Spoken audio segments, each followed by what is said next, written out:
এয়া মোৰ ইনকিউবেটৰটো ইয়াত এতিয়া আপোনালোকক দেখাই আছোঁ, চাই থাকক।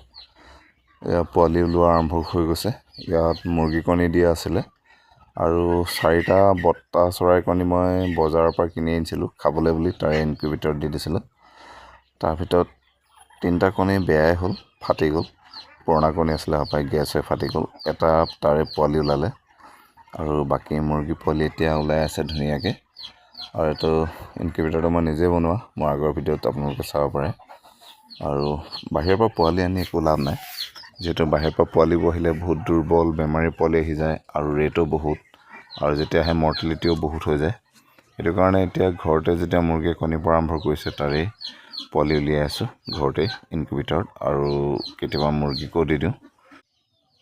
আৰু এইফালে ইয়াত 15টা মুৰ্গী কণী দি থৈছোঁ। ইয়াতে এজনী মুৰ্গী উমনি লৈ আছে, এতিয়া বৰ্তমান দানা খাবলৈ ওলাই গ'ল। ইয়াত 15টা মুৰ্গী কণী দি আছে। এনেকুৱা বাস্কেটত দি থৈছোঁ আৰু ওপৰত জালিখন দি থৈছোঁ যাতে একো জীৱ জন্তুৱে তেহেঁতক দিগদাৰ কৰিব নোৱাৰে। আৰু ইয়াত আছে 6টা টাৰ্কি কণী। ঘৰতে টাৰ্কিয়ে কণী পাৰিছিলে, 6টা আছিলে, 6টা দি দিলোঁ। এওঁ মুৰ্গীকে দিছোঁ বহিবলৈ। এওঁ এনেকৈ বাস্কেট দি ওপৰত নেট দি থৈ দিছোঁ। আৰু এইখিনি এই যে ইনকিউবেটৰ দেখিছিলে, তাৰ পৰা ওলোৱা পোৱালিখিনি মই ইয়াত শ্বিফ্ট কৰি দিলোঁ 24 ঘণ্টা ইনকিউবেটৰত ৰখাৰ পিছত। আৰু কোৱালিটি কেনেকুৱা আহিছে চাওক, খুব ধুনীয়া, একদম টচবজীয়া পোৱালি।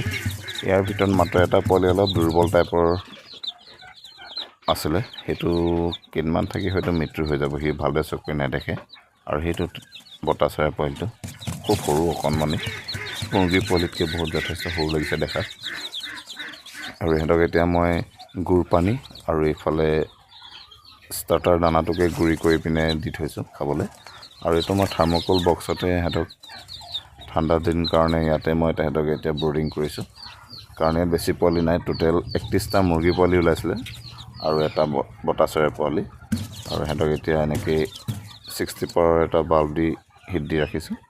আৰু থাৰ্মকল বক্সত দিলে কি হয়, গৰমটো ভালদৰে মেইনটেইন কৰিব পাৰি ঠাণ্ডা দিনত। আৰু ওপৰত এনেকৈ জালি লগাই দিছোঁ, কোনো যাতে জীৱ জন্তুৱে সিহঁতক এটেক কৰিব নোৱাৰে।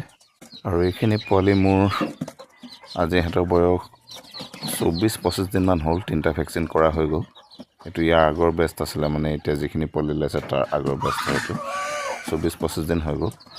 আৰু সিহঁতক মই এটা গঁৰাললৈ শ্বিফ্ট কৰি দিলোঁ। সিহঁতক মই 15-20 দিনমান এনেকৈ থাৰ্মকল বক্সতে বৰ্ডিং কৰিছিলোঁ ঠাণ্ডা দিনৰ কাৰণে। আৰু এতিয়া সিহঁতক এনেকৈ নৰ্মেল গঁৰালত দি দিছোঁ। এতিয়া লাইট চাইট একো দিয়া নাই সিহঁতক, কাৰণ সম্পূৰ্ণ পাখি ওলাই গৈছে আৰু 3টা ভেকচিন কমপ্লিট হৈ গ'ল। মই সিহঁতক 3টা ভেকচিনেই কৰোঁ, F1, IBD, তাৰপিছত F2, আৰু IBD ৰিপিট নকৰোঁ। আৰু বাকী ভেকচিন নকৰোঁ, যিহেতু 4 মাহমান পুহি পিনে মই বিকি দিওঁ।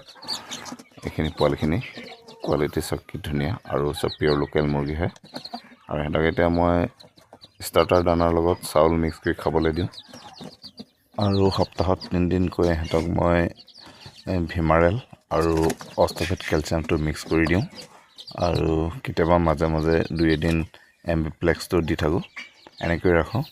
আৰু যেতিয়া 1.5 মাহমান হ'ব, সিহঁতক একদম পূৰা মুকলিকৈ এৰি দিম, বাহিৰত চৰিব, ঘূৰিব, খাব।